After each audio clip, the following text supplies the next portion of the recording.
A través de un estudio médico, un grupo de especialistas intenta explicar el padecimiento al que fue sometido Jesucristo antes de morir en el madero.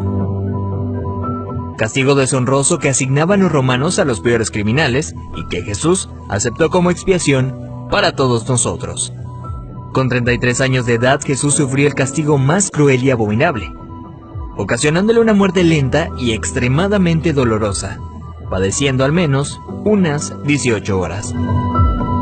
De acuerdo con el estudio, cuando Jesús suda sangre en el huerto de Getsemaní, descrito en el libro de Lucas 22:44, experimentó un suceso llamado hematidrosis, que normalmente se produce cuando hay un gran sufrimiento psicológico. En algunos casos, la ansiedad severa provoca la secreción de químicos que rompen los vasos capilares en las glándulas sudoríficas, emanando mezclas entre sudor y sangre.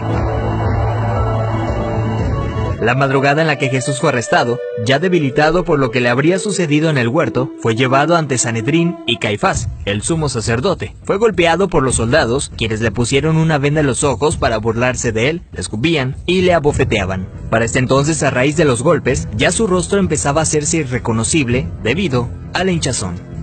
Los azotes que Cristo recibió de los romanos eran a causa de otro término terriblemente brutal. El látigo que utilizaban los soldados estaba compuesto por tiras de cuero trenzado con esferas de metal entretejidas. Cuando este impactaba contra la carne, provocaba severos moretones y contusiones, mismas que se abrían con los demás golpes. No contentos con esto, el artefacto con el que se flageló a Jesucristo también tenía pedazos de hueso afilado, provocando además cortadas profundas mientras lo golpeaban. De acuerdo con estudios realizados por historiadores forenses, con frecuencia, quienes eran flagelados con este tipo de látigos llegan a tener exposición de la espina dorsal debido al desgarramiento de la espalda, pues los golpes iban desde los hombros, pasando por la espalda y las piernas, hasta llegar a los muslos, produciendo que la carne del individuo cuelgue en forma de tiras. Mientras sucedía, en el interior de la persona, en este caso Jesucristo, se experimenta un dolor tan grande que debió llevarlo a una conmoción hipovolémica, es decir, que la persona a raíz de la gran pérdida de sangre sufre de taquicardia, pues el corazón acelera su ritmo intentando bombear una sangre que ya no existe, lo que a su vez conlleva una baja presión sanguínea, dando paso a la pérdida de la conciencia. Al mismo tiempo, los riñones dejan de producir orina para mantener el volumen restante. Las personas empiezan a sentir una sed intensa, como reacción del cuerpo para intentar reponer la sangre perdida.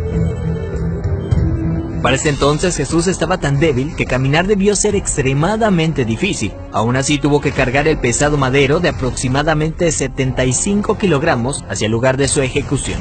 Durante el trayecto nuestro Señor fue humillado, escupido, despreciado por la multitud hasta que se desplomó. Evento que sirvió para que un soldado romano le diera la orden a Simón que llevara el madero un tiempo por él.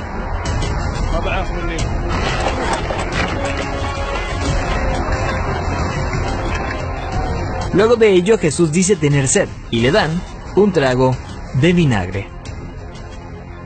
Los criminales condenados a esta pena eran amarrados. No obstante, a Jesús le clavaron de forma horizontal, con las manos abiertas. La viga llamada patíbulum aún no se había unido al madero, colocado de forma vertical permanente. Los clavos que se usaban para este hecho eran de entre 13 a 18 centímetros de largo, afilados en punta, con el objetivo de que éste atravesara el nervio mediano. Al romperse ese tendón y poner las muñecas clavadas, Jesús fue forzado a utilizar todos los músculos de su espalda desgarrada para poder respirar. Ya colgado, casi sin poder respirar, al clavarle los pies en el madero, triturando los nervios de los pies, debió haber sufrido dislocación de los hombros, situación que se confirma en el Salmo 22:14, cuando dice: «Dislocados están todos mis huesos». Lo siguiente es una muerte lenta por asfixia.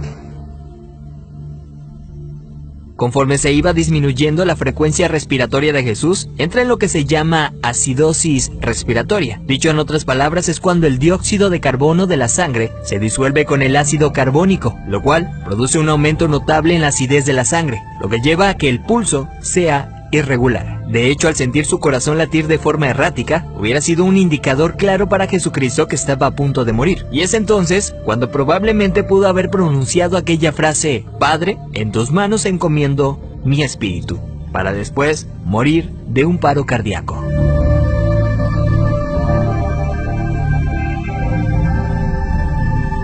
A diferencia de otros crucificados, los huesos de Jesús no fueron quebrados. Esto lo hacían para evitar que las personas que pasaban por esto subieran las piernas hacia arriba y con estas se ayudaran para poder respirar. Así, la muerte era rápida en cuestión de unos minutos. Sin embargo, Jesús no pasó por esto, y se sabe porque en registros romanos, allá 2 años después, soldados describen el hecho, confirmando lo que ya estaba predicho en el Antiguo Testamento acerca del Mesías, donde se menciona que ningún hueso será quebrado. Salmos 34:20. Según dichos registros, un soldado romano clavó en Jesús una lanza en el costado derecho para confirmar su deceso. La lanza penetró el corazón, por tanto cuando sacó la lanza, del orificio salió un fluido claro como el agua, seguido de un gran volumen de sangre, tal como lo describe el apóstol Juan en su Evangelio, testigo presencial de los hechos.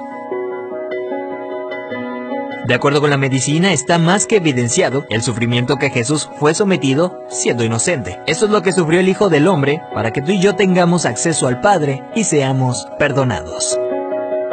Veracidad News.